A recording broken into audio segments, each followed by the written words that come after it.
Okey, Assalamualaikum dan salam sejahtera semua.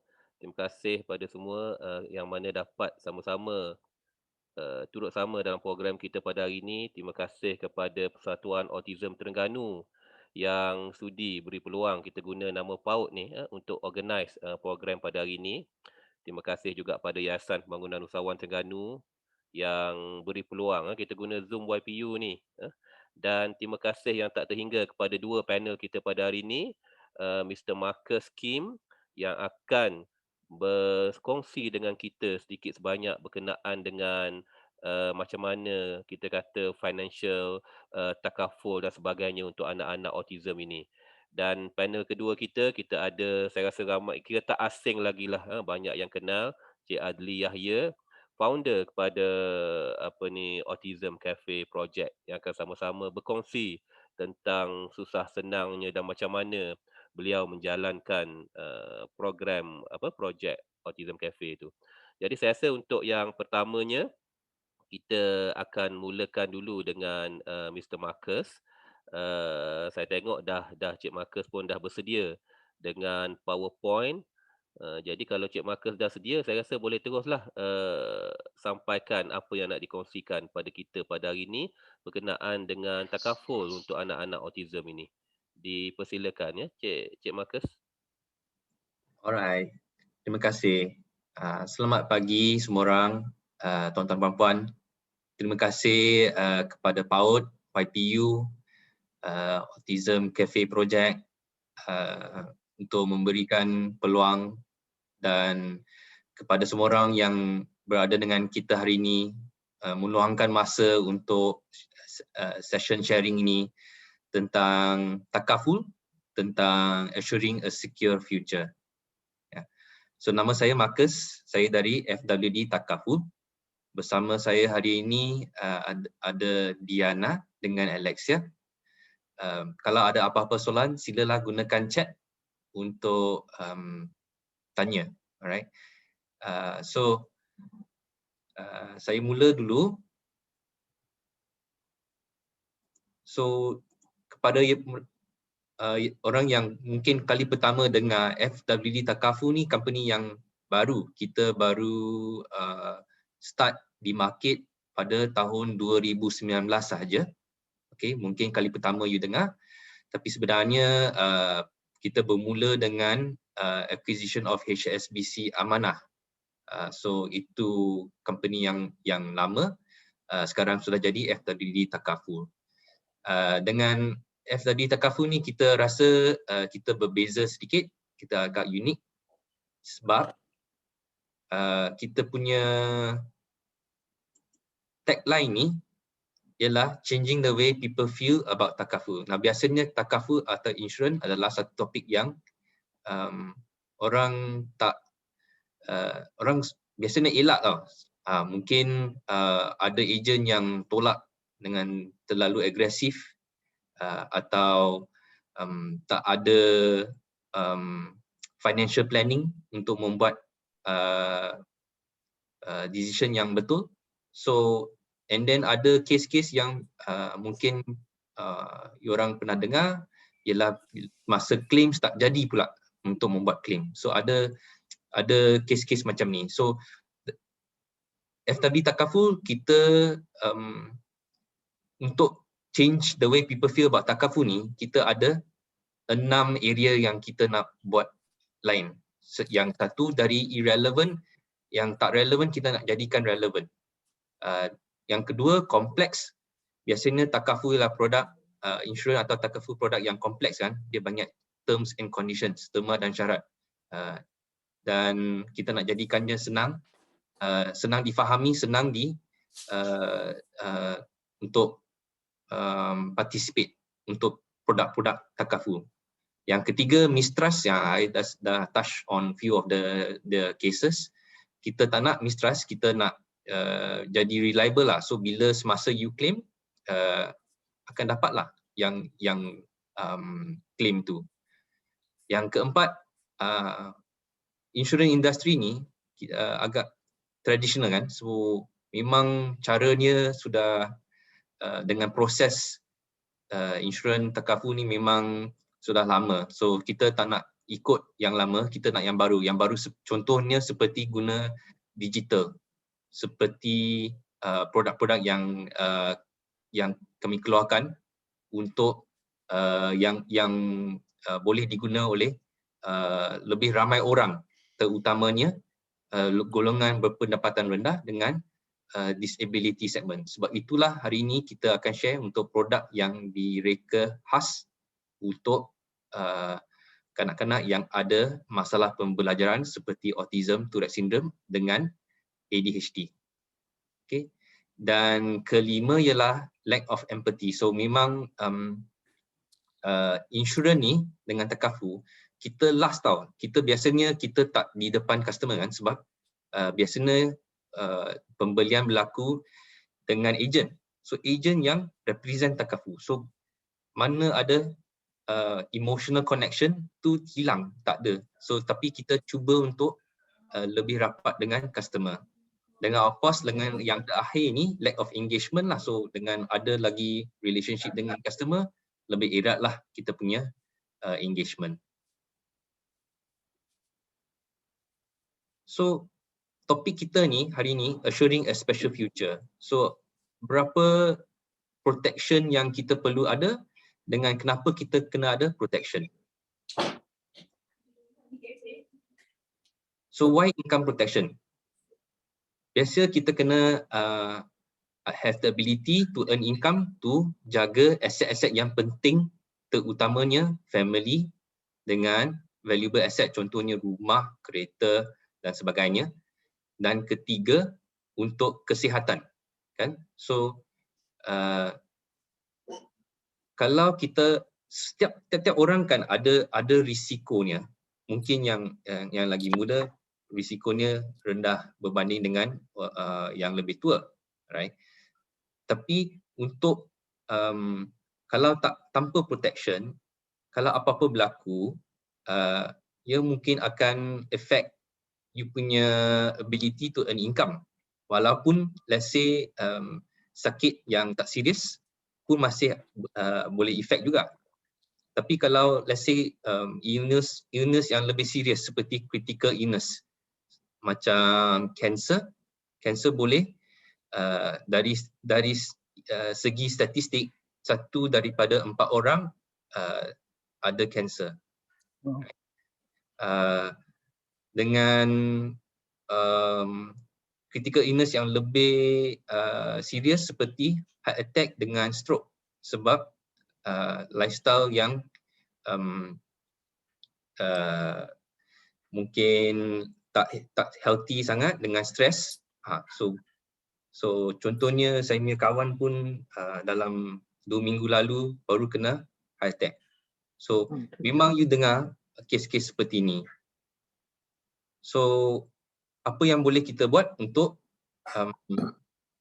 protect our finances jika berlaku kes yang serius atau lebih serius, contohnya kematian. So how much Takaful plan should a person participate? So berapa yang perlu kita ambil? Now di Malaysia hanya 53% daripada orang ada Takaful atau insurance protection. Daripada 53% tu pun coverage-nya tidak cukup. Okay. As a rule of thumb yang kita boleh ikut ni, ini sebagai rule of thumb sahaja ya, sebab ia kena bergantung kepada cost living, you punya lifestyle, you punya liability, ada banyak-banyak faktor lain yang kena difikirkan, right? So yang pertama, income protection ialah 10 kali ganda annual income. Okay, ini yang direkomendkan kalau you pergi ke Malaysia Takaful Association. Sama juga recommendation seperti ini, 10 times annual income. Ini untuk cover untuk life protection. Kalau apa-apa yang berlaku mengakibatkan kematian. Okay, itu yang pertama. Sebab kalau kematian, langsung you tak boleh generate income. So apa-apa debt, apa-apa yang liability yang sudah ada, ia akan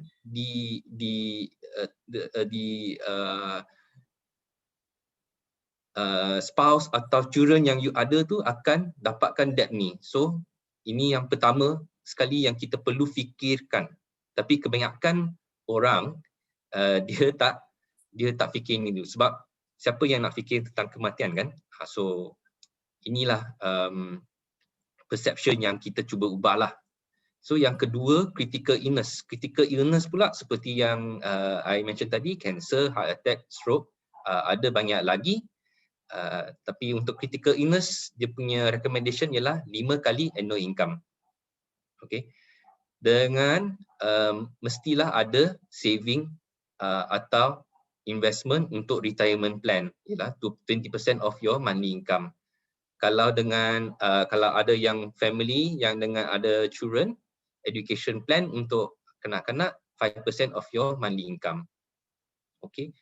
So ini recommendation-nya, berapa yang kita allocate, adakah ikut recommendation ni tak?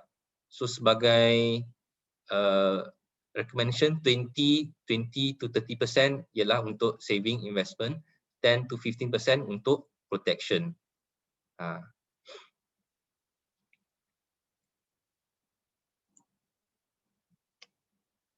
So the family yang ada anak ni, so what do we need to prepare for our child? So yang penting ialah kanak-kanak mesti ada education pertama. Lepas tu kita mesti berikan satu foundation untuk be successful in life, dengan education atau buat business. Dan untuk hari ni,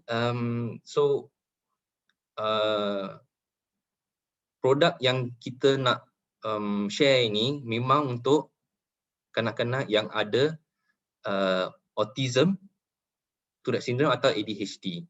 Walaupun di market insurans atau takaful tak nak memberi protection kepada golongan ini sebab risikonya tinggi, data tidak mencukupi dengan tak ramai customer. Right? Dalam kalau tak silap saya ada 700,000 orang yang ada learning disability yang direkodkan dengan organisation yang terima OKU application tu, I lupa. So tak ramai. So and then keuntungannya tak tinggi. Okay? Tapi FWD Takaful kita tak hanya mementingkan profit. Kita juga percaya dengan financial inclusion. Maksudnya untuk memberi peluang untuk mendapatkan financial product kepada semua orang. Okay. So I terus masuk ke produk.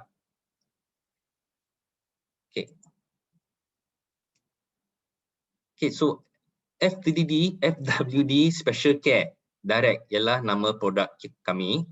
Dia macam ni, dia memberi protection kepada anak dengan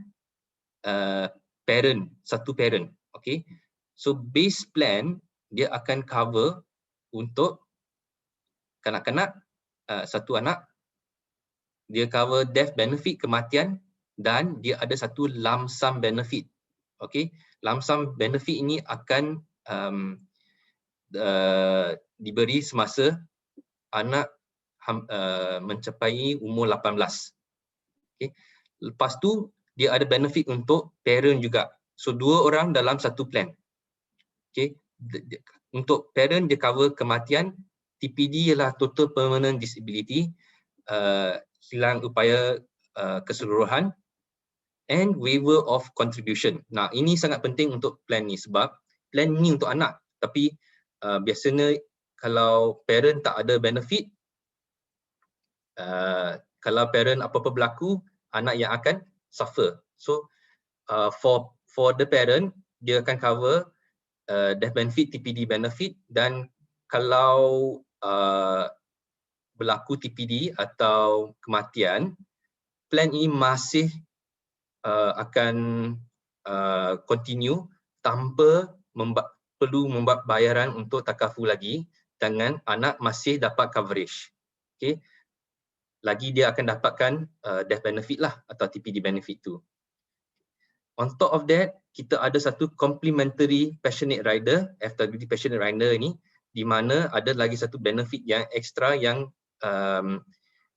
diberi complementary daripada FWD takafu untuk 10,000 funeral expenses, harga kematian untuk anak. Okey, produk ini hanya untuk cover kanak-kanak yang ada autism spectrum disorder, ADHD dengan Tourette syndrome. Kalau nak tahu, bacalah definition di sini. Okey, jadi semasa membuat application ni, hanya perlu ada OKU card atau muka surat depan medical diagnosis letter. Okey, ini saja dia punya requirement. Alright, so dia ada 3 plan yang boleh pilih. Okay. So plan 1 ialah 25,000 coverage, plan kedua 50,000 dengan plan ketiga 100,000. So bergantung kepada you punya keperluan dan income. So untuk plan yang rendah 25,000 kita boleh cover untuk yang income dia tak tinggi sangat. Tapi yang dos yang ada lebih income tu, dia bolehlah consider untuk plan 100,000. Okay. So untuk kanak-kanak, dia dapat lump sum benefit 2,500, 5,000 dengan 10,000. Okay. Semasa dia dia umur 18. Okay. Dan dia ada satu condition, ialah sertifikat kena sudah ada in force untuk at least 5 tahun. 5 tahun. Kalau tak, dia akan bayar semasa di certificate expiry. Okay. Lepas tu, parent benefit pun dapat 25,000, 50,000 dengan 100,000 sama dengan anak. Tetapi kalau dia adalah disebabkan accident, okay, kalau disebabkan accident, dia akan dapat 50% more. So dia jadi 37,500, 75,000 dengan 150,000. Ketiga-tiga plan dia ada waiver of contribution. Inilah yang maksudnya kalau parent yang ada kematian, plan masih continue, child tak perlu bayar takafu contribution lagi. And on top of that, complementary benefit yang ada untuk tiap-tiap plan 10,000 untuk harga kematian untuk anak. Okay, so plan ini memang dia punya design dia macam ni. So pertama, dia memberi protection yang basic protection seperti yang saya cakap tadi. Yang pertama kita kena ada ialah untuk life protection yang 10 kali ganda you punya annual income tu, right? So kita start dengan itu dulu, protection untuk anak, protection untuk parent, father atau mother pun boleh. Okay. Dengan apa-apa berlaku, terus kepada parent, terus claim itu akan ke anak ni. So kalau let's say you ada insurans atau takafu lain, masih continue. Plan ni khas untuk anak itu sahaja. Kalau dengan plan ni, okay. Lagi bila anak sudah 18 tahun, dia dapat lump sum benefit. Sebab ini satu milestone kan, 18 sudah jadi orang dewasa. So 18 dia bolehlah buat bisnes sendiri ke, bolehlah buka kafe kan, atau buat bisnes sendiri, atau pergi holiday pun boleh juga sebab ialah satu milestone achievement. Okay. Ini umur untuk kelayakan. So for child dia kena ada at least 4 tahun sampai 20 tahun. Okay. Coverage-nya sampai 25, umur 25. Okay. Untuk parent dia kena at least 17 tahun sampai 55 tahun. Okay. Untuk expiry age parent sampai 75 tahun.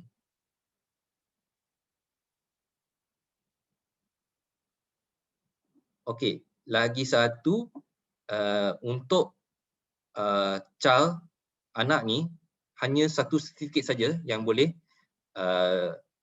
untuk satu anak satu sertifikat saja. Untuk parent dia boleh ada beberapa sertifikat. Maksudnya let's say family ada 2 anak yang ada learning disability. So dia boleh beli, satu parent tu boleh beli untuk 2 anak-anak tu. Tetapi sum cover tidak boleh melebihi 100,000. So let's say kalau parent nak beli untuk 2 anak ni, dia bolehlah beli 50,000 untuk satu anak, 50,000 untuk lagi anak yang kedua. Underwriting basis. Okey, ini yang penting. Inilah sebab tak ada perlindungan takaful atau insurans yang cover untuk disability segment, sebab tiap-tiap plan takaful dia akan tanya, biasanya dia akan tanyalah, adakah ada apa-apa disability, dan bila you jawab ada, dia akan decline. Kalau you jawab tak ada tapi masa claim didapati ada disability, claim tu tak akan diberi. So untuk plan ni kita kena buatkannya sebagai guaranteed issuance. Maksudnya tak ada soalan-soalan health, kesihatan, tak ada health assessment. Dan ini penting sebab kita nak cover untuk disability punya segment kan. So guaranteed acceptance tanpa waiting period. So tiap-tiap produk takaful dia ada waiting period. So berapa lama sebelum coverage-nya bermula, bukan terus saja dia bermula kan. Okay. Okay. Untuk parent dia ada waiting period 1 tahun. Ingat, silalah ingat sebab plan ini untuk untuk anak. Dan kedua, plan inilah guaranteed acceptance. Sama seperti yang diberi kepada parent juga, guaranteed acceptance. Maksudnya kalau parent tak ada masalah kesihatan, contohnya pernah ada kanser, contohnya pernah masuk hospital dari in the past 2 years, dia masih boleh dapatkan plan ni. Okay. Dan seperti yang saya kata tadi, kalau saya punya plan takaful, dia akan reject. Okey, bila kita tak bayar untuk claim, untuk benefit. Nah, ini sangat penting. Kalau siapa-siapa yang beli plan insurans atau takaful mesti tahu apa dia punya terma dan syarat, kena tahulah apa dia punya exclusion, pengecualian. So, untuk FWD takaful kita nak buat plan kita sangat senang kan, senang difahami, senang untuk membuat enrollment. Jadi, kita punya exclusion hanya biasanya 3 sahaja. Satu ialah bunuh diri, suicide, itu pun dalam tahun pertama. Okay. Yang kedua, unlawful act semasa in crime, criminal punya act, macam rompak bank lah, bunuh orang lah, itu tak cover. Dengan ketiga, act of war. So act of war seperti demonstration, coup revolution seperti itu tak cover. Okay. Untuk kes-kes yang lain akan cover. Contohnya kalau insurans atau takaful lain, dia tak akan cover orang yang on duty yang berpakaian seragam, polis, tentera. Lagi satu ialah bila tidak menggunakan commercial flight. So let's say you pergi ke island-island yang terpencil, yang kena pakai flight yang aeroplane yang kecil tu, dia tak cover. Kalau semasa action sport, extreme sport, tak cover. Tapi untuk F3 takaful ini tak kira. Dia masih cover juga sebab nak jadikannya simple lah. Takkan nak bila you dah ada coverage, you nak fikir dulu, ni cover ke tak cover. Pergi sini, cover ke tak cover. Buat aktiviti ni cover ke tak cover. So ini satu yang unik lah untuk kita. So seperti I kata tadi, 3 plan ni bergantung kepada you punya affordability lah. So ini ada 2 contoh. Satu, ayahnya 39 tahun, anak 12 tahun. Kalau dipilih plan 1, amount yang perlu dibayar setiap bulan RM44 saja. Plan kedua RM83 dengan plan ketiga RM150 lebih. Okey. Ini untuk coverage 2 orang ya, ingat, satu untuk anak, satu dengan parent. Kalau contoh yang kedua, mother 35 years old dengan daughter dia 10 tahun. Ini lebih mudah sebab age dia lebih rendah. So 36 saja untuk plan pertama. 65 untuk plan kedua dengan 120 lebih untuk plan ketiga. Okey. Paling rendah pun kalau tak silap 20 lebih kurang RM20, 20 lebih ringgit, RM50 dengan 90 atau RM100 lah. Yang paling, kalau yang paling muda lah. Okey. Setakat ni ada apa-apa soalan? Kalau parents umur dah lebih 50 and anak dia 16, boleh tak cover buat beli plan ni? Boleh, sebab masih dalam sebelum 55 tahun. Dengan anak sebelum 20 tahun. Oh, so anak mesti before 20 and parents before 55. Betul. Maknanya salah satulah, either father or mother lah yang before belum lagi 55 ya. Yang nak beli plan ni lah. Oh, okay, alright. So kalau contoh seperti itu, kalau anak 16 tahun, untuk dapatkan lump sum benefitnya, dia tak akan dapat pada usia 18 tahun sebab pada semasa dia 18 tahun, sedikit tu hanya enforce untuk 2 tahun. Dia kena minimum 5 tahun. So dia akan dapat semasa 25, usianya 25.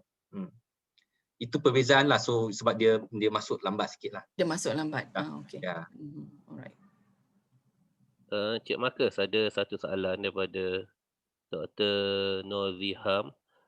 Boleh ceritakan detail tentang self-inflicted injury yang tak di-cover oleh plan tu? Pasal kadang-kadang memang kita tengok anak-anak autism ni memang banyak yang self-harm tanpa dia orang sedar kan.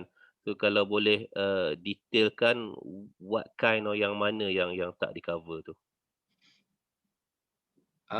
So ini untuk total permanent disability saja. Okay. Attempted suicide or self-inflicted act by the parent. Ini bukan untuk anak. Okey. So sebab dia exclusion ni, pengecualian ni, dia bergantung. Untuk anak set yang lain pengecualian, untuk parent set yang lain. Sama dengan benefit dia. Benefit untuk TPD pengecualian dia lain. So untuk produk ni, total permanent disability coverage tu untuk parent saja, bukan untuk anak. So macam itulah. Okey.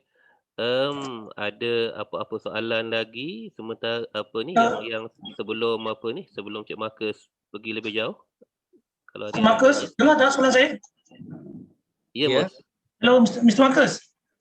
Ya. Okey, saya ada soalan sikit. Saya currently having a potential untuk anak saya. Dia ambil sebelum didiagnose lah with autism. Yep. So isu sekarang ni lah yang conventional punya push ni, anything yang ada doktor dia punya, kalau for admission, kalau anything yang related with autism, yang kalau doktor dia write down kata ada isu ni disebabkan oleh autism, dia tak cover. So adakah benda yang sama juga berlaku dengan this kind of coverage lah? Kan contohnya lah, kalau dia perlukan admission due to certain punya disease, dan dia perlukan normal punya surgery, tapi due to dia autism tu dia kena ambil full use.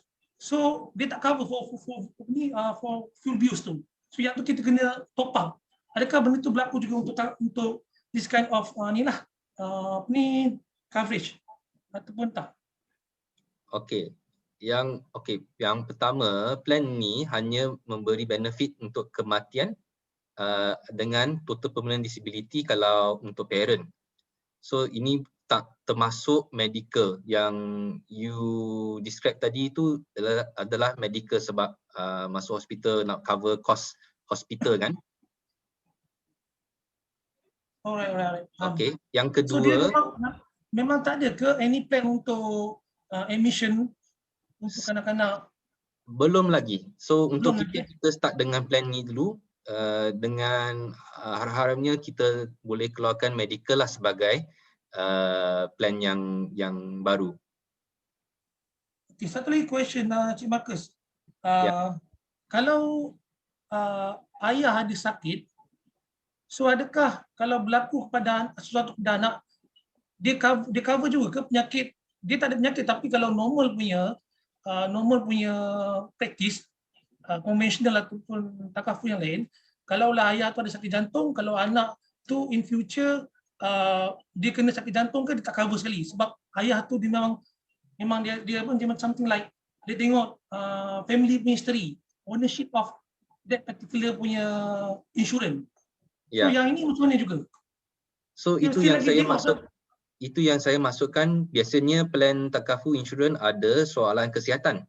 Untuk kami tak ada. So kalau ada penyakit sakit jantung, boleh juga masuk ke plan ni dengan cover dengan anak sekali. Tapi benefit yang ada untuk plan ni hanya untuk kematian dengan untuk parent ada kematian dengan hilang keupayaan keseluruhan. So maknanya kalau katalah sekarang ni anak tak ada sakit jantung, tapi bapa ada sakit jantung. Kan? So bila another 5 more years ke dia ada sakit jantung, so dia meninggal disebabkan oleh sakit jantung, so adakah ini maknanya dia cover lah anak tu? Ke tak cover? Cover. Okay, thank you. Ya. Inilah sebab kita memudahkan plan ni dan dapatkan lebih orang untuk boleh masuk untuk dapatkan plan ni. Ini memang kita punya design. Okay, jadi maknanya kalau kita tengok tu yang daripada segi kita yang telah dibuang kan daripada awal tu yang kita kena declare sakit apa semua itulah. Jadi apabila tak ada kedua-duanya tu walaupun ibu bapa ada penyakit tapi masih akan cover kan Cik Marcus. Very good lah kalau kita dengar yang tu. Okey. So Mr. Marcus, ibu bapa dan juga anak kena buat medical check up ke? Sebelum tak perlu. Hanya perlu ada kad OKU atau muka surat depan medical punya letter lah, diagnosis letter. Okay, alright, thank you. Tak ada medical check up lah, tak ada apa-apa. Lagi satu saya nak address tadi you punya soalan ialah bila you cakap bila you dapatkan plan insurance sebelum anak didiagnosis ada autism. Sepatutnya plan yang you dapat tu masih cover ya untuk anak sebab dia sebelum dapat tahu yang ada autism. Memang dia cover Mr. Marcus, cumanya dia kata kalau ada kita masa claiming tu kita nak reimburse, kalau kita guna duit dululah. Dia kata doktor tak boleh prescribe di situ, kata it is due to autism, so dia kena bagi full bios. Kalau ada autism dia memang claiming tu reject lah. So kita kena negotiate with the doctor supaya do not mention about autism. Ya, itulah bila I start saya ada ceritakan tentang ada kes-kes yang tak dapat claim. Inilah satu contoh yang sebenar lah. Okay. Tak ada soalan, I think I pun move on jugalah. Kalau apa kita boleh dekat akhir mungkin kita boleh address lagi ya. Okay. Yang last part ni I pergi cepat sikit lah sebabkan masa pun sudah kurang. So kalau ada minat untuk dapatkan plan ni, silalah saya boleh tinggalkan dokumen ni untuk tiap-tiap orang boleh ada reference. Silalah scan QR code atau pergi ke link ini. Okay. Dan semasa membuat enrollment, semasa application, sila ingat gunakan referral code ni CAREACP sebelum membuat bayaran untuk dapatkan RM100 Lazada voucher semasa beli plan ni. Okay. So bila bila you pergi ke link ini atau scan QR code, you akan pergi ke proses application. Ini senang sahaja, masukkan maklumat untuk anak dengan parent, pilih plan, okay, dapatkan sebut harga, lepas tu masukkan height and weight untuk anak, okay. Employment status, sama ada bekerja dengan majikan atau self-employed atau tak ada kerja, okay. Nama majikan, okay. Lepas tu sama tadi, yang ini untuk parent, lepas tu untuk anak, okay. What is the learning disorder, Tourette syndrome, autism atau ADHD. Boleh pilih more than one pun boleh kalau ada, okay. Lepas tu masukkan IC number, phone number dengan alamat, masukkan nama anak dengan IC number,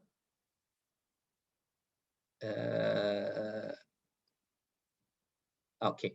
So dia akan bagi satu summary, silalah cek betul-betul sebab mesti pastikan butirannya betul. Kalau tak betul tak apa, semasa dah issue certificate bolehlah buat perubahan di customer portal. Dengan di sinilah you kena upload dokumen yang sama ada kad OKU atau medical diagnosis letter. Medical letter muka surat hadapan cukup, tak perlu semua. Okay. Lepas tu buat cek plan takafu yang sudah dipilih, pilih sama ada nak buat bayaran bulanan atau tahunan. Dengan di sini ingat guna referral code CARE ACP, kalau tak akan dapat RM100 Lazada voucher tu. Okay. Jawab soalan untuk pastikan memahami produk takafu sebelum buat bayaran. Agree? So untuk bayaran kita terima setakat ni debit card atau credit card sahaja. So dia akan minta butiran itu, masukkan, dapatkan OTP, masuk semua butir itu. Kalau berjaya, dia akan berjaya masuk plan takafu. So congratulations. Di sini kita akan hantar sertifikat dengan product disclosure, semua dokumen-dokumen yang penting kepada email anda. Dengan selepas 15 hari after free look period, dalam hari first 15 days you masih boleh tukar fikiran dan cancel, dapatkan duit balik. Kalau tak cancel, selepas 15 hari akan dapatkan RM100 Lazada voucher itulah. So ini cara dia. Untuk apa-apa bantuan bolehlah hubungi customer service kami atau terus kepada tim saya pun boleh. Itu sajalah untuk produk yang kita nak share dengan sedikit tentang protection dengan takafu. Terima kasih semua orang. Terima kasih Mr. Marcus. Ada siapa-siapa yang nak tanya soalan lagi? Marcus, how long dia punya activated plan ini? Usually for months kan? For anak terus dapat coverage, untuk parent 1 tahun. Okay, kalau isu yang bayar melalui transfer ni, dia punya overlap dia berapa lama yang bila dia discontinue dia? Setengah. So kita tak ada payment transfer punya bayaran. Kena untuk setakat ni kena guna debit atau credit card saja. So terus akan proses. Kalau pernah ada isu saya di mana dia punya credit card tu expired kan, so dia nak activate balik card tu take some time lah. I mean dia post salah hantar semua kan, so nak tanya juga overlapping tu kan, bila kita tukar kepada credit card ke ataupun kad bank ke, takut lambat dia terus discontinue. Ada ke isu macam ni? Tak. Untuk semua plan takafu atau insurans, you biasanya akan diberi 60 hari untuk membuat bayaran sebelum sertifikat tamat. Okay, thank you. Ada satu soalan dekat chat ni, Mr. Marcus. Monthly fees tu untuk cover satu orang parent, ibu atau bapa dan satu orang anak ke? Betul. Maknanya untuk both lah. Yes. Okay. Thank you. Kena dua-dua sebab plan ni memang untuk cover parent dengan anak. And usually kalau kita dah isi online tadi, our debit card apa semua clear kan, pasal biasanya dia memang bila guna FPX ke apa dia automatic. So how long proses tu biasanya? Untuk terus Auto, memang terus dapat the ni lah. Ya. Okay. So Ada apa-apa keputusan soalan? itu instant. Bila dah hampir kebayaran, maksudnya sudah boleh Meaning that terima. terus dapat cover lah. Ah, Cumanya kalau untuk anak tadi kita kata dia terus dia terus efektif, cuma yang untuk ayah atau ibu setahun. ya, betul. Okey. Sebabkan macam contoh tadi yang ada pertanyaan, kalau ada sakit jantung, kan masih cover juga. Tapi Betul. kena Kena 1 year tunggu. lah. Yalah Untuk macam biasa kalau takaful biasa pun ada yang 4 bulan, ada yang 6 bulan, ada yang 3 bulan kan. ya. Satu lagi, nanti saya harap mungkin Mr. Marcus atau Diana lah boleh sharekan this PowerPoint, boleh direct dekat WhatsApp saya pun tak apa, jadi saya boleh sharekan pada orang lain juga.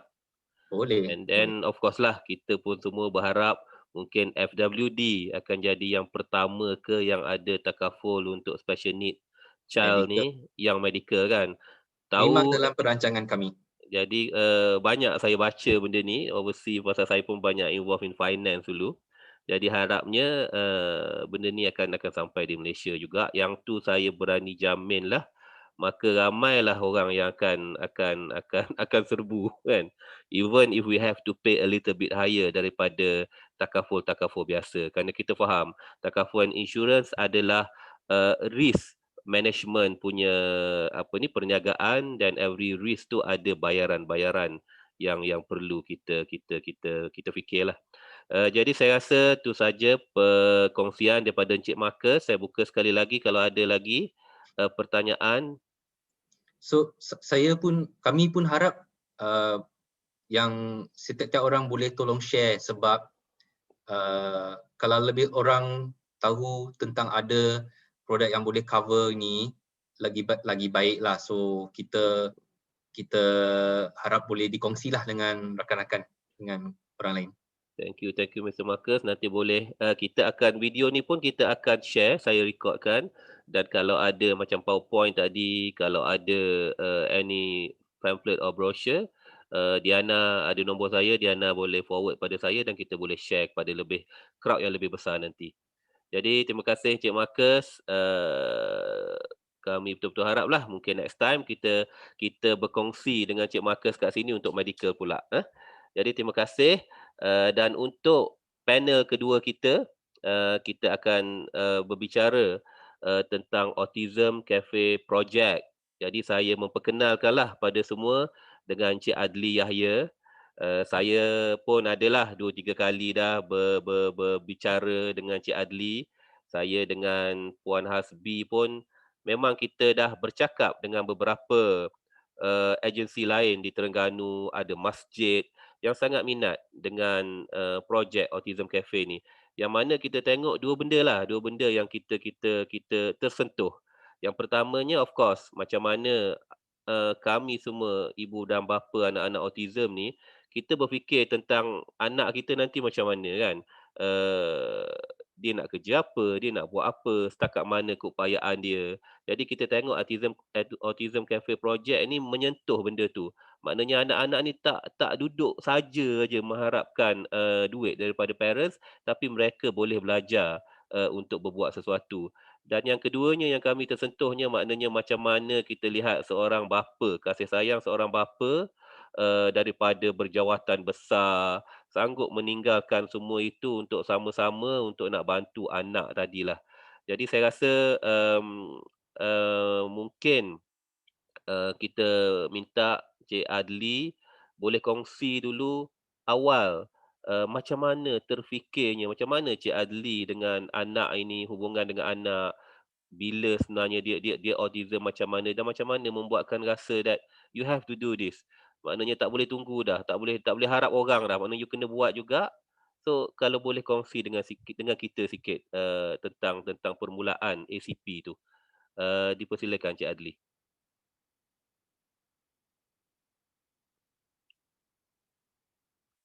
Cik Adli kena unmute dulu.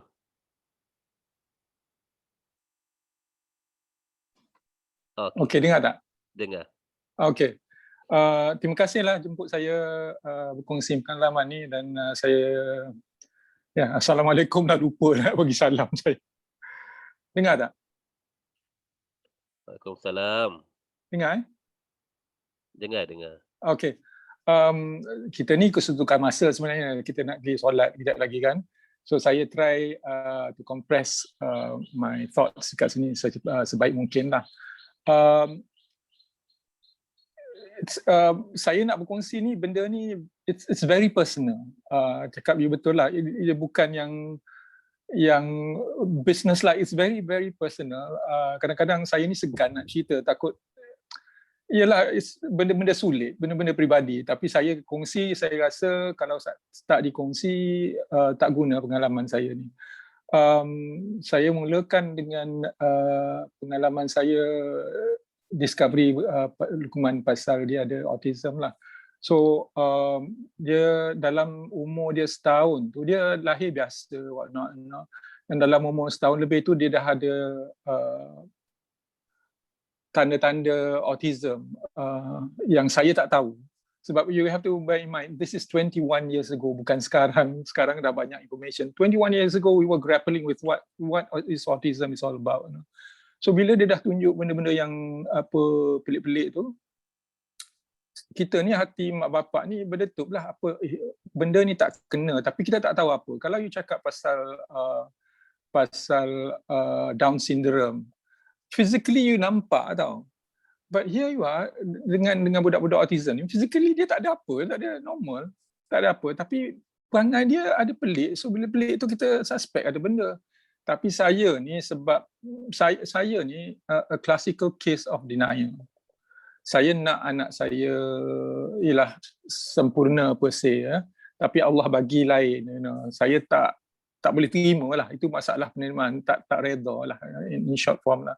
So bila tak reda tu akan jadi isu lah. Sebab anak you pandang anak you macam biasa. Tapi walhal dia ni ada masalah autism. Dia akan jadi case lah. Nak cari pasal lah, macam kalau you suruh dia buat tak dengar, kalau patutnya kalau you suruh terus dia buat kan. Tapi bila you suruh dia tak buat apa-apa, dia buat benda lain ke, lepas tu bila bercakap dia focus attention dia tak ada, So benda-benda tu akan jadi pergeseran saya dengan dia lah. Dia perjalanan tak cantik lah, to be honest with you. It was very difficult. Saya tak terima dia dan dia dah jadi takut pada saya, and bila saya ada tu dia boleh jadi tangan saya nampak dia menggeletar, dia takut pada saya. Jadi sebab ialah bila dah kita tak boleh terima ni, dia akan jadi pergeseran behavior lah. Saya akan gunakan, ialah saya in short ada physical abuse lah. Ada itu saya malu nak mengaku, tapi memang betul ada yang jadi. Saya cakap ikhlas kan. So bila dah physical abuse dah berlaku, dia akan jadi hubungan kami tu tak erat. Dia akan hubungan kami dah jadi pelan-pelan dah jauh lah. Dah jauh lah, to the point that saya cakap bila dia tengok saya pun saya nampak dia dah takut. Dia berlautan, itu masalah keredaan, saya tak reda lah, saya tak boleh accept dia. Dia berlaku berapa lama, lepas tu ada few incidents lah yang saya nak cerita pun segan, tapi banyak insiden dia. Sebab Luqman ni dia tak melawan tau, dia jenis tak melawan. Apa saya buat dia terima aje, sampai to the point that saya tersedar, apa jadi ini, apa jadi pada aku ni, sampai anak dia takut ni. Lepas tu dah itu saya cuba pulihkan hubungan saya balik dengan dia lah. Itu mengambil masa beberapa tahun lah. Tuhan ni maha kaya tau. Bila dulu saya tak boleh terima dia, so bila saya dah boleh terima, dia tak boleh terima saya. Maknanya dia reverse role lah dia ni. Dah jadi terbalik, dia terbalik, situasi terbalik. Dulu saya tak boleh terima, dia nak terima saya, tak boleh. Sekarang ni saya dah terima dia, dia tak terima saya pula.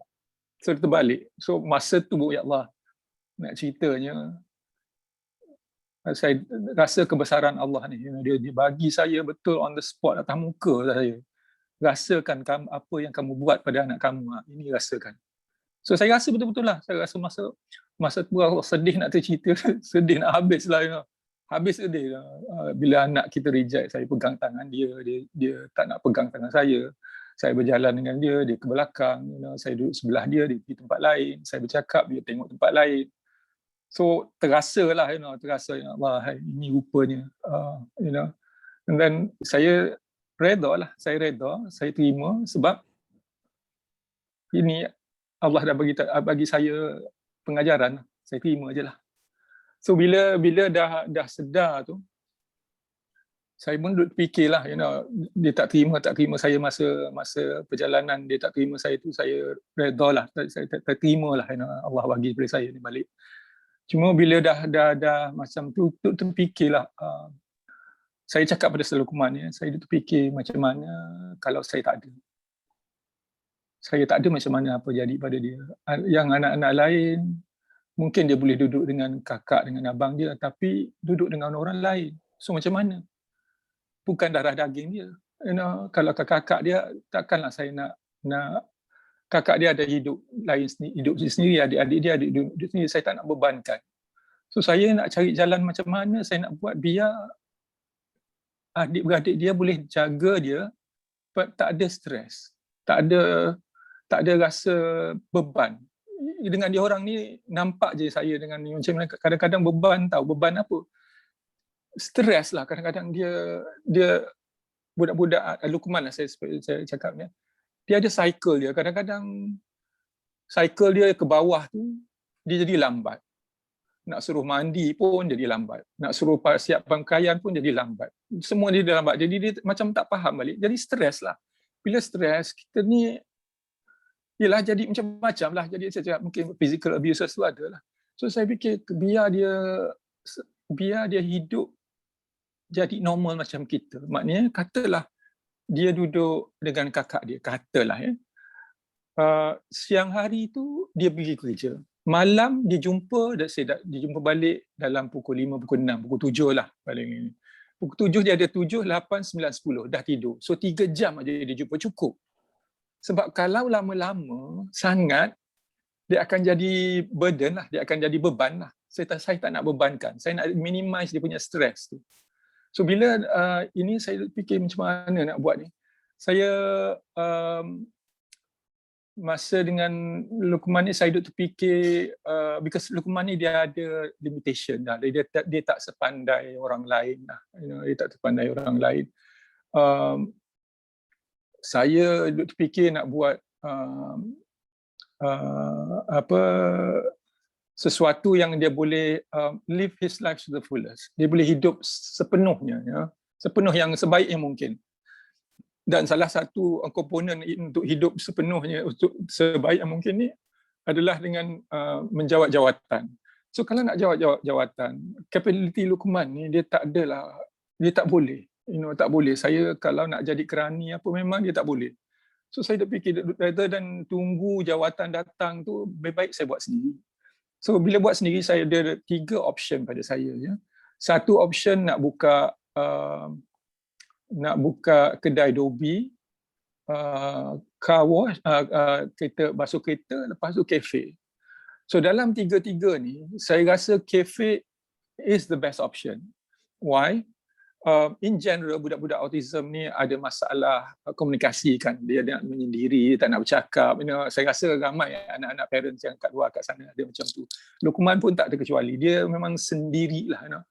So kalau saya buka cafe, saya buka laundry, dia communication dengan human to human communication tu masa bayar ambil coin aja. Dah habis. Lepas tu individu akan masuk coin dalam washing machine dan habis. kalau dengan kalau dengan dalam basuh kereta, maknanya tak ada lagi less communication. Dia dengan sabun dengan body kereta. Kalau kereta boleh bercakap, tak apalah, kereta tak boleh bercakap kan.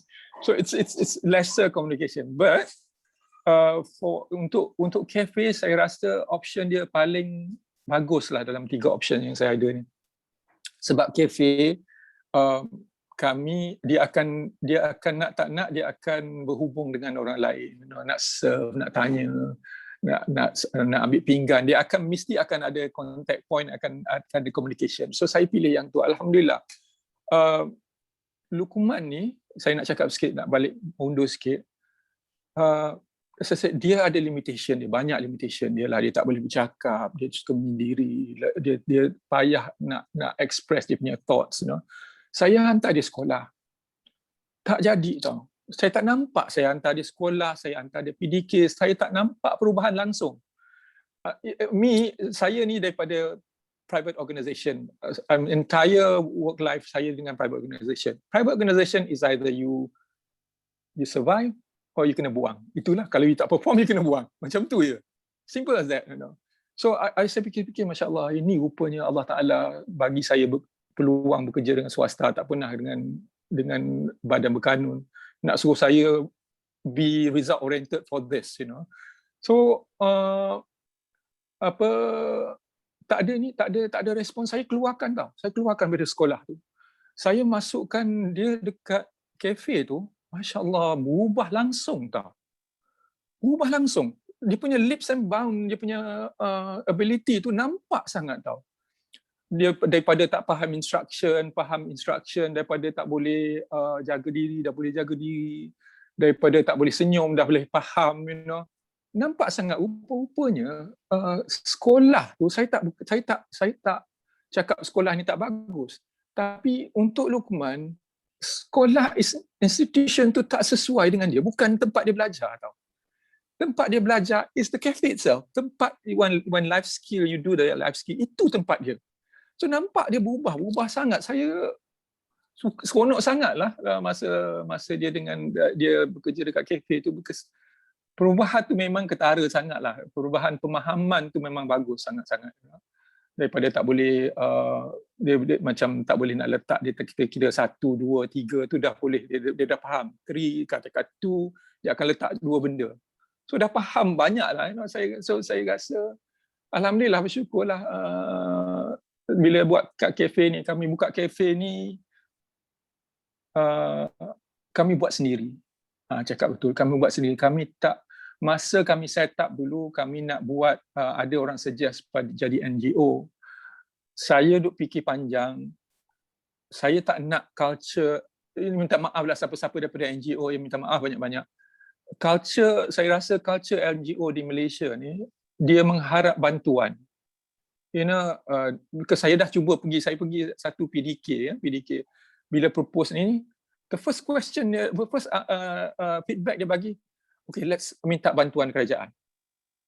So maknanya saya tak nak projek ni kalau tak ada bantuan kerajaan mati.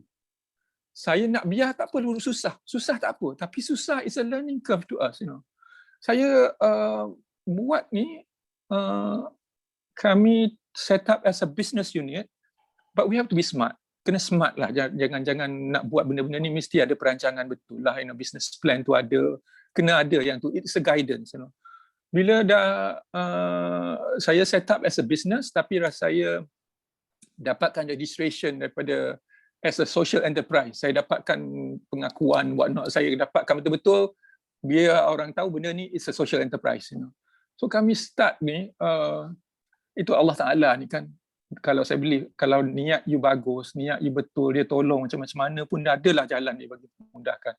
Masa kami start dulu, saya pergi table, saya minta table, saya pergi ke IM for you. Saya minta table, 2 table untuk jual nasi lemak pagi. Saya cakap bagi lancip, saya cakap 2 table. Itu yang saya nak minta, saya tak minta lain. Kami dalam seminggu tu, pihak IM for you bagi kami kafe tau. Bagi kami kafe yang dah siap tau.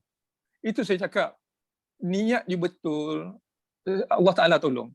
So kami dapat buat operasi lah. Operasi kat situ kami ada dalam 5-6 orang jugalah dekat sana, termasuk Luqman. Konsep dia simple saja. Kami dengan budak-budak tu, kami ambil asal kami ambil dia bekerja. Dan bila bekerja, kami bagi task yang dia suka. Kami tak paksa dia benda yang dia tak suka. So bila you buat macam tu, budak-budak ni rasa seronok tau. Macam kita lah. Kalau kita bagi, katalah kita tak suka maths, dan kita kena buat kerja statistik. Memang hancur lah jawabnya kan. Sebab kita tak suka benda. Tapi bila kita buat benda yang kita suka, kita akan perform. The same method applies kat budak-budak ni. So bila budak-budak ni bekerja, dia seronok. Kami tak pernah dah masuk 4 tahun lebih. Nak masuk 5 tahun lah kiranya. Kami tak pernah ada tantrum. Kami tak pernah ada meltdown. Simple formula is buat benda yang disuka. Jangan paksa benda yang suka. So kita kena, and then kita tailor make kita punya program, dia punya task lah. Jangan memaksa lah. Jangan memaksa sangatlah dia orang. So we have a good time dengan sampai budak-budak tu ada yang tak nak balik sebab seronok sangat kerja dekat sana. Kami dekat IM4U, lepas IM4U tu kami buka di owner tu nak ambil balik building. Kami pindah ke SACC Mall di Shah Alam. Lepas tu kami akan pindah dalam seminggu 2 ni ke kafe yang kami milik kami 100% lah, insyaAllah. Dalam seminggu 2 ni lah insyaAllah tengah siapkan kafe kami baru di Diamond Mall di Subang Jaya, insyaAllah. Dekat sana kami latih, kami dah business model kami dah latih dia. Kami latih sekarang ni dia jadi peniaga, bukan staff lagi. Kebanyakannya kami latih jadi peniaga. Meaning katalah kita buat catering, kita banyak buat catering. So bila ada orang ada order barang, kita akan suggest barang-barang tu makanan tu daripada budak-budak ni. So bila dia order, kita order daripada budak-budak ni. The formula works very well. Very well. Dulu budak-budak ni earn dalam RM30 satu hari. Translate that into duit betul-betul tak banyak lah, RM30 RM20 lah satu hari.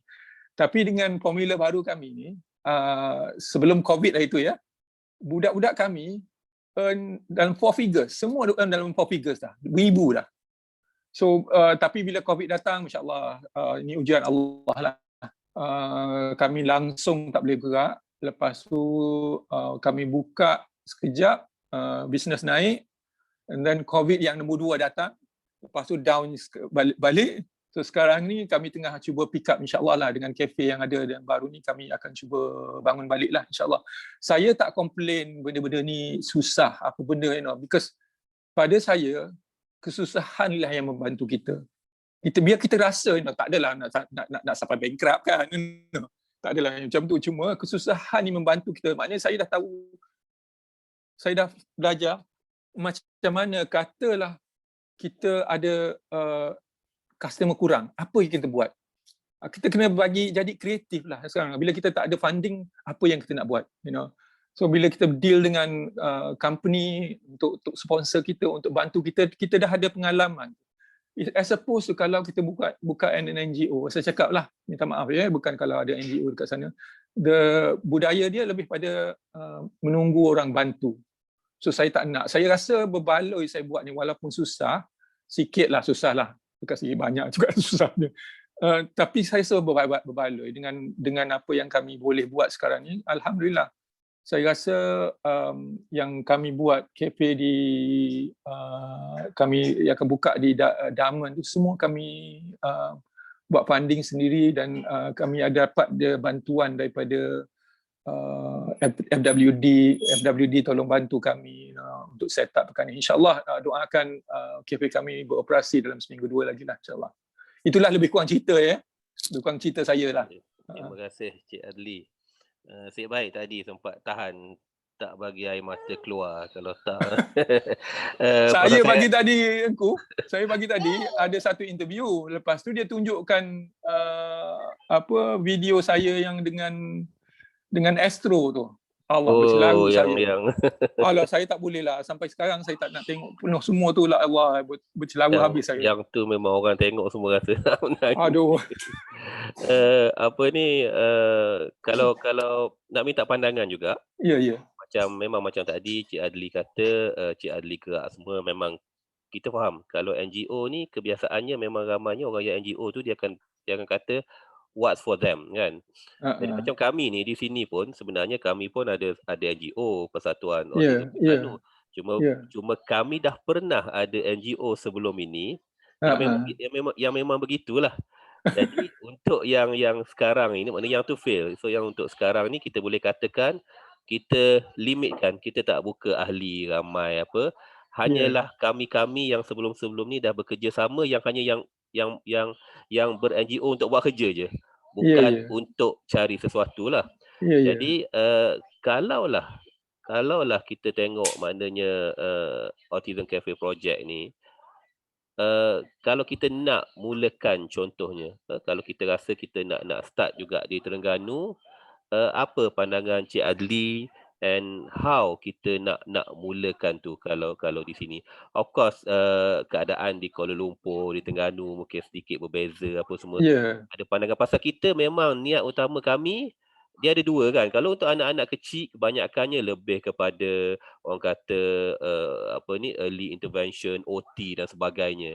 Tapi once they get older, memang nak tak nak kita nak dia orang boleh survive to make their own money kan. So kalau boleh memang kita nak adapt benda tu di sini contohnya. Apa pandangan Cik Adli how kita boleh bermula itu? Saya rasa saya ni sebenarnya niat awal nak buat kempen dengan kafe dekat East Coast ni memang Terengganu, Pahang and Kelantan memang nak buat sangat-sangat. Cik Adli pun orang Pantai Timur kan? Tapi peluang tu kami dah cuba 2-3 kali tapi tak ada rezeki lagi lah so-called. Okay, so nak buat benda ni, I came from a background of marketing and sales kind of stuff. Saya punya background PR on that side. Pada saya nombor satunya it's about branding. Branding paling mustahak. Kita nak biar tahu biar orang tampak kita dia terfikir oh ni bagus. So awareness is number one. So sebelum kita buat apa-apa tu kena buat awareness dulu. Awareness ni macam-macam kita. Awareness bahasa Melayu apa? Kesedaran. Sorry, minta maaf lah. Kesedaran tu mesti ada. So kita kena buat sesuatu pasal kesedaran dekat sana lah. And bila buat kesedaran, KP kesedaran, kita jangan buat kesedaran alone. It has to have elements of commercial element tu mesti ada. So masa kalau katalah kita nak buat ke dekat sana, boleh kita buat macam buat larian ke, buat bicycle. Sekarang orang suka naik bicycle, no? Kita buat bicycle ini, so create awareness dekat situ. Create awareness macam larian untuk bantu set up ACP di Terengganu katalah kita buat dekat sana. Lepas tu kita buatlah elemen commercial. Ada bazar, ada donation, ada bazar. Kita buat macam tu. Because kalau penjenamaan ni mustahak biar orang faham, biar orang sampai ke hati tau. Dia tak boleh kat sini. Ni benda emotion ni you have to have daripada sini, daripada hati tau. You kena beli daripada hati dia tau. So kita kena buat benda-benda macam itulah. Ada program, ongoing program. Lepas tu, as I said, yang commercialism part tu kita boleh buat sekali lah. And then once you have that then you have to see, you kena bagi tahu orang, hey, ini hasilnya. So we buka kafe. Buka kafe itu, yang tu kita boleh kembangkan lagi dengan kita panggil orang datang kafe, experience how you can help remaja autism. dia boleh datang ke kafe tu, dia boleh sembang, dia boleh jadi volunteers, you know. So benda-benda tu kena berlarutan lah, you know. So I guess itu yang saya dah buat dekat sini. Alhamdulillah saya rasa menjadilah, kalau kita dah 4 tahun 5 tahun ni, alhamdulillah menjadi our financial situation pun alhamdulillah dah tak adalah seteruk mana masa awal-awal dulu. But as I said lah, you know, kalau kita buat nawaitu tu satu kena betul, and then kita buat ni bukan untuk kita tau, untuk anak-anak kita. So and your expectation must be managed dengan anak-anak you. Anak you ni, anak kita ni ada dia punya kebolehan dia tak sama tau. So we have to manage, kita kena manage kita punya expectation. Janganlah anak kita ni macam boleh basuh pinggan je kita suruh dia jadi CEO. You know, it's langit dengan bumi, so tak boleh, you know. So kita kena manage our expectation, and bila kita manage our expectation, tugasan dekat kedai apa tu kita based on their ability lah. So itulah lebih kurang yang saya boleh ringkaskan lah dekat sana, dekat. Jadi kalau macam Cik Adli kata tadi kan, of course ada 5-6 orang sekarang contohnya di Autism Cafe. Ya. Dan of course 5-6 orang ni different ability, different Memang perangai. lain-lain. Pasal autism ni kalau kita ada 10 berbeza kan. Betul Jadi, sangat. challenge apa yang berkait dengan dia orang lah. Kita tolak about tempat, about finance apa semua tu. Yang nak handle dia orang, nak suruh dia orang buat ni, apa yang Cik Adli rasa yang paling susah about handle dia orang ni, and macam mana kita nak overcome benda-benda tu? Okay, first of all, yang menjaga tu have to have very compassionate. Ini rasa apa, perasaan dia compassionate lah. He or she kena compassionate, kena apa ya? Saya ni minta maaf lah. Compassionate apa yang aku? Akan ngajar. Compassionate ni, kena perasaan you tu, sayang you tu kena lebih. Kalau kita passionate, kita ada kesungguhan kan, kita ada, mesti ada kesungguhan. Betul, mesti ada kesungguhan, mesti ada empathy pada budak-budak ni. Jangan ambil yang siapa-siapa yang rasa nak buat kerja je. It's more than work. It's your perasaan you tu kena habis dengan budak-budak ni. So bila kita buat macam tu, so bila kita takkan nampak masalah tau. Satu, because we mitigate masalah ni daripada awal. Bila kita ambil staff, kita tanya pada parents tu, apa kesukaan dia, apa kebolehan dia, apa yang dia tak suka. So kita tanya habis-habis lah. Kalau dia tak suka basuh pinggan, you janganlah bagi basuh pinggan. Bila speaker you bagi basuh pinggan, dia budak-budak ni kan ada tantrum yang mana, ada tantrum yang ada meltdown, habislah kan. So kita mitigate this factor earlier. So bila macam ni, cabaran dia saya rasa bukan cabaran yang ini. It's more nak sesuaikan dia. Tak terasa macam cabaran tak terasa, lah kan. Tak. So saya cakap it's not about cabaran. Tahu cuma kita bila kita mitigate, kita mitigate this factor earlier, cabaran ni earlier. So bila kita buat ni, dia tak ada rasa tau, tak ada rasa masalah tau. Kami tu cakap, kami ada budak yang sampai tak nak balik rumah. Sebab dia seronok kan. Nak buat kerja ni kena something yang kita suka. So bila kita buat tu, kita rasa happy and fun. So the same formula pada kita. Kalau saya cakap macam kita, kalau kita tak suka math, kita orang bagi suruh buat statistical punya isu, memang kita takkan perform. So the same formula goes to them. And kita tak buat benda-benda yang kita buat benda yang disuka. Macam Luqman suka air buat basuh pinggan. Fine, dia main air. Maknanya yang suka bercakap. We have one boy yang suka bercakap, siapa ni, nama apa, Mak Saleh tu. Ya Allah, tanya 1, 10 dia jawab. So kami buat apa? Kami letakkan jadi customer service. Seronok dia bercakap. So kita buat macam itulah. Dari segi apa ni, kita kata level of anak-anak autism ni, Cik Adli tengok mana yang sesuai untuk, kalau kita katakan untuk Autism Cafe project lah. Macam kalau saya tengok macam Luqman sendiri, rasanya dia non-verbal kan, dia tak apa bercakap kan. So macam Luqman ni, saya rasa kalau saya tengok, walaupun dia non-verbal, tapi kalau saya consider dia sebagai moderate lah. Mungkin bukan severe kan. Jadi kalau Cik Adli tengok kesesuaian untuk kita, kalau kita nak start kan, Anak-anak Okey. yang macam mana? Yang severe pun boleh kita Okey. joinkan ke, atau yang Okey. moderate saja ke, atau macam mana? Okey. Satu yang kami tak ambil, minta maaf lah ya, yang ada tantrum yang tak boleh kawal sebab dekat kitchen, dekat dapur ada pisau, ada air panas, itu kami tak ambil. Kami ambil yang mereka yang faham instruction cukup. Tak perlu pandai, tak perlu ini, yang katalah kacau, dia boleh kacau, cukup. Kata boleh basuh pinggan, dia faham boleh basuh pinggan, cukup. Sebab dari itu kita develop dia orang. Macam Luqman dulu kan saya cakap pada anak saya lah ya. Daripada boleh basuh pinggan, sekarang dah boleh serve nasi lemak, dan sekarang dah boleh bagi properly pada orang. Buat nasi lemak ambil masa nak bungkus nasi lemak tu kan, setahun tau. Tapi akhirnya dapat kan. Allah, saya ni nak cerita betul lah. Ini cerita pengalaman ya. Saya buka table di Park City Medical Center. Buka table dia jual nasi lemak. Dia tengah customer ramai. Saya duduk bercakap dengan customer. Saya cakap dia keluar mulut. Luqman, tolong bungkus nasi lemak 5. Saya ni pusing belakang tengok dah siap. Wow. Saya rasa nak menjerit. Nak beritahu orang ramai kata anak aku dah boleh bungkus. So but it will come, it akan datang bila you buat ni berturutan, berulang-ulang, whatnot, dia akan ni. So staff yang dah faham instruction, itu dah cukup. Itu dah cukup dah. Kami tak perlu ambil yang pandai-pandai tu.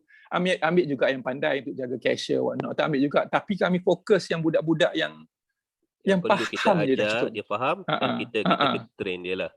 Itu je. Yalah, kalau kita main dengan dapur apa semua ni, ada pisau yang severe, yang tantrum tu tak boleh. Lepas tu kita kena letak syarat lah satu lagi, lepas ni semua kena ambil insurans dengan Encik Marcus lah. Kalau jadi apa-apa kan, senang kan. Saya ni pasal sebab kami ada buat collaborate dengan FWD sebab saya ni, ialah Tuhan bagi umur panjang. Ya, Tuhan bagi umur panjang. Kita tak tahu ajal kita bila. Katalah saya alhamdulillah syukur sampai umur macam ni. Katalah apa jadi, katalah jadi sebelum ni saya meninggal dulu. Apa jadi tau. So saya rasa ada takaful macam ni boleh bantu. Kita tak tahu masa bila Allah panggil. Kita tak tahu. Itu rahsia dia semua. Kita tak tahu. So saya rasa bersyukurlah sampai kat sini. Tapi katalah ada parents kat sana tak sampai macam ni kan. So saya rasa bersedia lebih baik lah dengan FWD ni. Itulah, saya ada satu kisah lah. Sahabat kepada orang rumah saya lah, wan saya Hasbi, adik kepada kawan kami ni meninggal. Dia orang Sarawak tapi duduk di Terengganu. Adik dia meninggal, and then tinggalkan muda dari kita ni, anak, isteri tak kerja, dan anaknya ada autism kan. Memang sangat-sangat, dan dia pun baru nak tahu yang anak tu sebenarnya ada autism dah apalah. Kita pergi jumpa, tapi yalah, benda untuk dia nak start up balik, nak ni kan benda yang tak disangka kan. Yang tu planning kita ni planning ni mustahak tau. Malam semalam baru saya jumpa. Saya bawa Luqman pagi-pagi pergi jogging dekat park tu. Jumpa hamba Allah ni, saya rasa umur dah 80 tu. Anak dia dah 30. Tak ada apa-apa, tak ada skill apa-apa. So dia duduk bercerita pada saya, dia tak takut dia meninggal apa jadi. So planning tu kena dari awal. Masa ni sekejap betul. Kalau kita tak plan awal-awal kan, macam katalah, bukan saya nak buka kempen, nak buka KPA dekat Terengganu lah. But what I'm saying is, kita kena buat sekarang. Because in the blink of your eyes, budak tu dah umur berapa, kita dah 80. So planning kena buat sekarang tau. Jangan tangguh tau, jangan tangguh. Sebab kalau kita tangguh, umur kita dah 60, 70. Anak kita dah 30. Apa jadi? Apa, kita buka Autism Cafe kat sini pasal pasal Luqman kami pun dah boleh buat pie dah. Alhamdulillah. Saya rasa kita pun dah pukul 12.30. Jadi saya rasa saya nak buka kepada kepada semualah untuk soalan. Ni ada satu dekat chat ni, ada satu soalan daripada Encik Mus. bagi permulaan pendekatan bagaimana untuk mengajar anak-anak merutinkan aktiviti harian di Autism Cafe. Adakah ambil mereka yang dah pandai memasak, serving dan mencuci atau ambil yang zero? Dan berapa lama ambil masa untuk training anak-anak ini yang mempunyai kelainan fungsi dan spektrum? Ini soalan daripada Encik Mus yang saya kenalkan pada Cik Adli tadi daripada UiTM. Ya.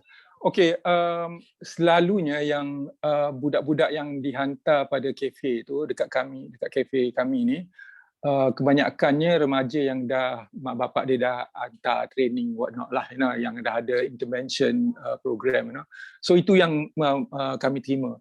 Tapi kami terima juga yang tak pandai ni. Because as I said, kami ambil mereka yang faham instruction cukup. So kami train lah, tapi untuk cakap beritahu pada kita ambil masa 6 bulan ke setahun ke 3 bulan ke, itu bergantung pada individu. Sebab macam aku cakap lah, individually dia lain, 10 orang 10 punya karakter. So 10 kebolehan dia. So kita tak restricted berapa lama, tapi kita ajar dia sampai dia boleh. Kalau setahun lah. Tapi insya-Allah, I can tell you, kita punya keputusan, kita punya result so far is very encouraging. We have one boy, umur dia nama Omar tak silap kan. Datang tak boleh kira. So by I think about 6 months ke apa tu, kami tanyalah saja mulut saya ni boleh tahan juga. Saya tanyalah, Umar 3.5, Mi ni berapa? Dia keluar 8. Dekat kafe tu terdiam semua tau. Sebab kafe tu orang semua kenal, semua diam. Lepas tu tanya lagi, 3 campur berapa? Jawapan ni betul. Takut mula-mula tu cakap jarang je ya. Lepas saya tanya question nombor 2, jawab betul. Menangis dia punya supervisor tu. Semua yang kat situ semua merah mata, nangis. Sebab it took him 6 months, but finally he got it lah. So alhamdulillah lah. So kami tak restricted 2 bulan ke 3 bulan. Kami buat sebaik yang mungkin. Kalau dari segi yang dah join ke apa, ada tak yang maknanya berapa orang agaknya yang setakat daripada start dulu yang makna tak boleh teruskan dan terpaksa diberhentikan ke atau stop? Tak ada. Dia budak ni kami terpaksa ada berhentikan 2-3 orang lah. Tapi masalahnya bukan masalah pada budak tau, masalah pada parents. Okey. Satu, parents tak sabar. Dia katalah tak ada customer. Kes betul ni, tak ada customer. Budak ni tak belajar. Kami tak duduk diam tau dekat kafe. Kalau tak ada customer, kami buat aktiviti tau. Tapi mak dia cakap tak ada customer, tak ada guna untuk saya. So lepas tu ada yang ambil semi level lah. Datang tak datang. Ini komitmen. Yang komitmennya parents, budak-budak ni committed sebenarnya. Tapi yang bawa budak ni ke kafe yang ini, it's the parents. So masalah, if you talking about cabaran aku, cabaran bukan daripada budak-budak, cabaran saya daripada parents tau. Tapi saya tak cakap lah semua parent tak bagus, ada lah. Itulah ceritanya. Saya tengok pun banyakkannya kadang-kadang kita dengan autism ni lebih dengan parents lah yang jadi masalahnya kan. Kami buka bazar. Kami buka bazar bukan sebab pada jualan sangat tau. Kami buka bazar untuk budak-budak, bagi peluang budak-budak ni berinteraksi, cari pengalaman. Ini. Bila tak ada kurang customer, parents tak nak hantar. So you missing the bigger picture here. Dia nampak macam untuk buat duit je dia nampak. Saya cakap betul lah, memang ada pengalaman macam ni. Okey. Ada apa-apa soalan lagi daripada sebelum kita nak solat ni? Daripada ahli panel? InsyaAllah sebenarnya pun kita dalam perancangan untuk nak buat program dengan Cik Adli secara bersemuka lah nanti di Terengganu ni apabila keadaan lebih tenang nanti. Mungkin kita boleh tengok possibility untuk kerjasama dengan UiTM juga kan, Cik Mus, dengan culinary dan sebagainya. Satu lagi, kita ada satu soalan. Assalamualaikum, saya ada soalan. Waalaikumsalam. Saya Nur Maiza daripada Pianis Pahang. Ya, ya, puan. Rasanya Cik Adli tahu kot kami ada jemput Cik Adli dulu di Kipsas rasanya. Ya ke? Tak apa, it's okay. Just nak tanya Cik Adli, biasanya kalau Ya. yang di kafe tu latihan untuk membuat sesuatu pekerjaan terdiri daripada anak-anak ni adalah dilatih oleh orang yang normal macam kita ataupun Ya, macam ya, mana cara ya. dia? Itu saja. Dia macam ni, kita ada satu main so-called main supervisor lah, yang main shadow lah, dia akan ini. Lepas tu dia akan memerhatikan lah, ketolong whatnot yang patut. Tapi selalunya kita pairkan yang pandai dengan yang kurang pandai. So yang pandai ni, sebab kita nak suruh yang pandai ni dah gigi pandai, you know. So bila yang pandai ni dia bila dia ajar kan, dia akan jadi timbul macam confidence tau, dia boleh buat ni. So ini it's a win-win situation lah. Kami ada supervisor seorang, lepas tu kami ada buddy system seorang. Lebih kurang itulah. Jawab soalan ke? Terima kasih. Ya, Soalan. Ada satu soalan lagi ni Cik Adli. Ya. Ada daripada Dr. Nurzihan tanya, sesuai tak kalau kita buat contohnya kat Terengganu ni lah kan, kita nak buat ni, kita nak buat macam dekat daerah-daerah kat Terengganu, ada 8 daerah, and instead of a real cafe kita guna food truck contohnya. Adakah possible untuk buat something like this? You see, the business model that we created is simple. You don't kita tak perlu buat cafe yang yang perfect cafe per se. Saya cakap, masa kita buka dulu, masa kita start dulu, kita buat dekat table je. Table dua-dua ini. And then kita buat juga, kita dapat food truck daripada IM4U. Dia ada bagi kita food truck. Cuma dengan food truck ni, kita kena ambil yang pandai sikit. Because space dia tu, space food truck tu very limited tau. And then you tak boleh tu bahaya. So kena ambil yang pandai sikit. Boleh, tapi kena ambil yang pandai sikit. Sebab kami dah buat. And it is very good business tau. Cuma kita tak boleh ambil yang slow sikit lah, sebab dia bila food truck ni dia punya customer punya ini dia ramai, lepas tu as I say lah, dia limitation pergerakan. Menggelabah pula dia orang nanti ya. Dia seeloknya ratio dia kita buat yang kita ikut pengalaman kita, satu yang pandai and satu yang able person. Dua pun cukup.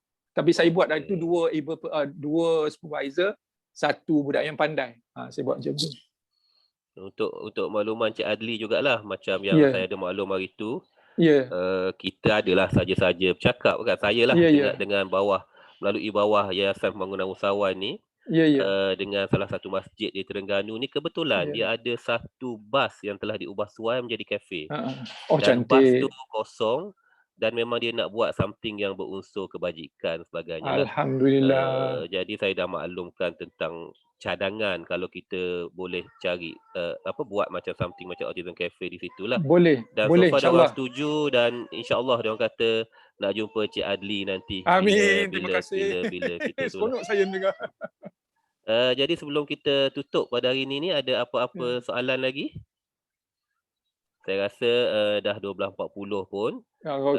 Saya ucapkan terima kasih sangat-sangat pada Cik Adli, pada Cik Marcus dan tim kerana berkongsi pada hari ini. Dan memang good sharing. Kita sebelum ni pun contohnya yang berkenaan dengan takaful, kita tak pernah dengar orang betul-betul bercakap dengan kita. Kita orang just baca dan kita just forward dan tak tahu apa kan. Itulah. So yang ni saya rasa sangat bagus. Especially tadi ada satu soalan yang bertanya kalau mak ayah macam mana kan. Saya ada sahabat saya kat sini, sahabat lama saya sebenarnya ada kat dalam ni, isterinya mengidap kanser dan anaknya memang agak severe autism juga. Jadi saya tengok takaful ni something really, walaupun belum keseluruhan lagi takaful yang kita ada, tapi something yang boleh bantu kita lah. Terima kasih Najib, sahabat saya daripada zaman belajar, roommate saya lama tak jumpa, ada dalam ni. Kita sama-sama kata berjuang untuk anak-anak kita ni, insya-Allah. Dan saya bagi pihak Persatuan Autism Terengganu memang ucapkan terima kasih banyak. InsyaAllah kita berjumpa secara face to face nanti. Dan juga bagi pihak Yayasan Pembangunan Usahawan pun, insyaAllah kita akan kerjasama. Something pasal saya dua lah, untuk autism I will work very hard untuk anak-anak autism, I will work very hard untuk entrepreneurship kat Yeah. Terengganu. So insya-Allah saya harap doa InsyaAllah. kita dimakbulkan, kita boleh sama-sama berjuang lah Amin. untuk anak-anak kita InsyaAllah. ni. Jadi terima kasih Yeah. sekali lagi, Yeah. harapnya ini bukan terakhir kita semua berjumpa, dan kita berjumpa lagi next time pula, mungkin secara fizikal dan dapat bekerjasama InsyaAllah. dengan lebih erat lagi insya-Allah. Dan bagi mana-mana yang untuk nak masuk pada takaful yang FWD takaful nanti, saya akan sharekan link dan sebagainya yang Cik Marcus akan forward pada saya nantilah. Jadi terima kasih. Assalamualaikum, salam sejahtera. InsyaAllah kita Salam. jumpa nanti. Assalamualaikum.